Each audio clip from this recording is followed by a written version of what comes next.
आज friendship day अर्थात मैत्री दिवस। राजकारणामध्ये कुणीच कुणाचं कायम मित्र आणि शत्रू नसतो असं म्हणतात। अर्थात यालाही अपवाद आहेत। राजकारणामध्ये असूनही कायम मैत्री जपणाऱ्या या नेत्यांवर हा खास रिपोर्ट।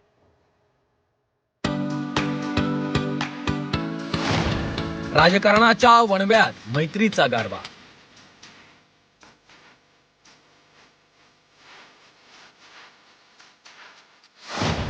कहाणी नेत्यांची, राजकारणातल्या मित्रांची।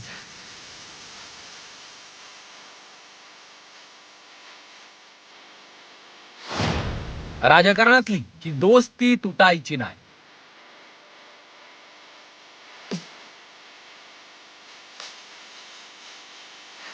चित्रपटातलं चित्र, नाटकातलं पात्र आणि राजकारणातले मित्र कधीच खरे नसतात असं म्हणतात। मात्र राजकारणाच्या वणव्यातही मैत्रीचा गारवा जपणारे अनेक राजकीय नेते आहेत।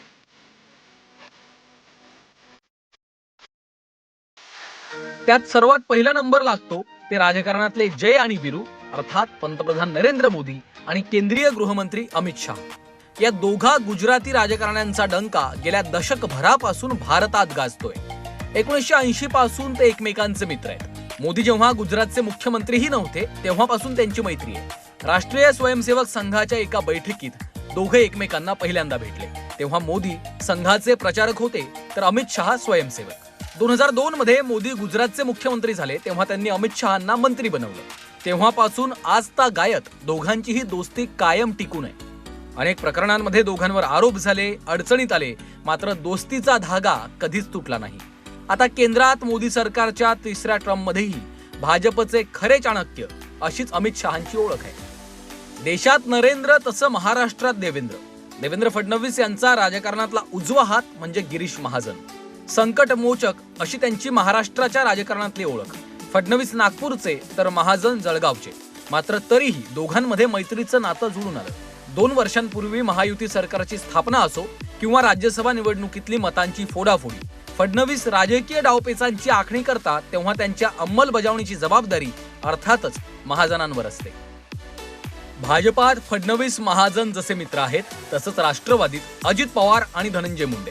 भाजपचे दिवंगत नेते गोपीनाथ मुंडेंच्या मुशीत घडलेले त्यांचे पुतणे धनंजय मुंडे।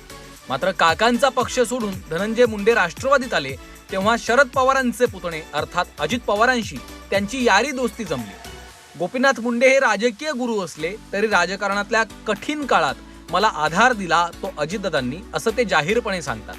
मध्यंतरी धनंजय मुंडेंवर एका महिलेनं गंभीर आरोप केले, राजकारणातून एक्झिट घेण्याची वेळ त्यांच्यावर आली तेव्हा अजित पवारांनी त्यांची भक्कम पाठराखण केली आणि अर्थातच अजित पवार कोणतीही राजकीय खेळी करतात तेव्हा धनंजय मुंडे यांची मोलाची साथ असते। अजित पवारांनी फडणवीसांसोबत पहाटेची शपथ घेतली तेव्हा सगळे डावपेच धनंजय मुंडेंच्या बंगल्यावरच आखण्यात आले होते। केवळ सत्ताधारी नेत्यांमध्येच नाही तर मैत्रीचं हे शिवबंधन विरोधी पक्षातल्या नेत्यांमध्येही अगदी घट्ट बांधलं गेलंय।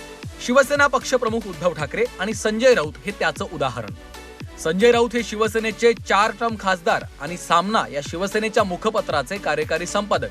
बाळासाहेब ठाकरे यांच्यानंतर उद्धव ठाकरेंनी शिवसेनेची धुरा खांद्यावर घेतली। पूर्वी बाळासाहेब ठाकरे सामनाचे संस्थापक संपादक होते तर आता उद्धव ठाकरे संपादक आहेत। मात्र शिवसेना संघटना आणि मुखपत्रातलं संजय राऊतांचं स्थान कायम आहे। महाविकास आघाडी सरकारच्या स्थापनेत आणि उद्धव ठाकरेंना मुख्यमंत्री करण्यात संजय राऊतांचा सिंहाचा वाटा आहे असं राजकीय निरीक्षक मानतात। सकाळी वाजणारा भोंगा अशी राऊतांची हेटाळणी केली जात असली तरी सध्या ठाकरेंची मुलूख मैदानी तोफ कुणी असेल तर ते संजय राऊतच। ठाकरेंना कोणी अंगावर घेतलं तर आधी राऊत त्या व्यक्तीला शिंगावर घेतात। राजकारणात जसे मित्र आहेत तशाच मैत्रिणीही। राष्ट्रवादी शरद पवार गटाच्या खासदार सुप्रिया सुळे आणि द्रमुक खासदार कनिमोळी यांची मैत्री ही अशीच राजकारणाच्या पलीकडची आहे। सुप्रिया सुळे या महाराष्ट्राचे माजी मुख्यमंत्री शरद पवार यांच्या कन्या तर कनिमोळी या तमिळनाडूचे माजी मुख्यमंत्री करुणानिधी यांच्या कन्या। या दोघींमधला मैत्रीचा हा समान दुवा।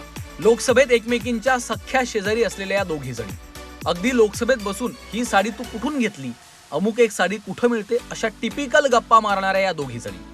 महिला आरक्षण विधेयकावर सत्ताधारी खासदार कनिमोळींना बोलू देत नव्हते तेव्हा सुप्रिया सुळे चांगल्याच भडकल्या।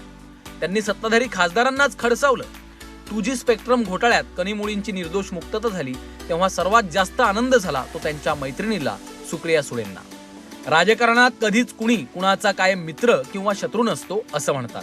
मात्र मैत्रीचं नातं जीवापाड जपणारे हे काही राजकारणातले सन्माननीय अपवाद. ब्युरो रिपोर्ट, झी 24 तास.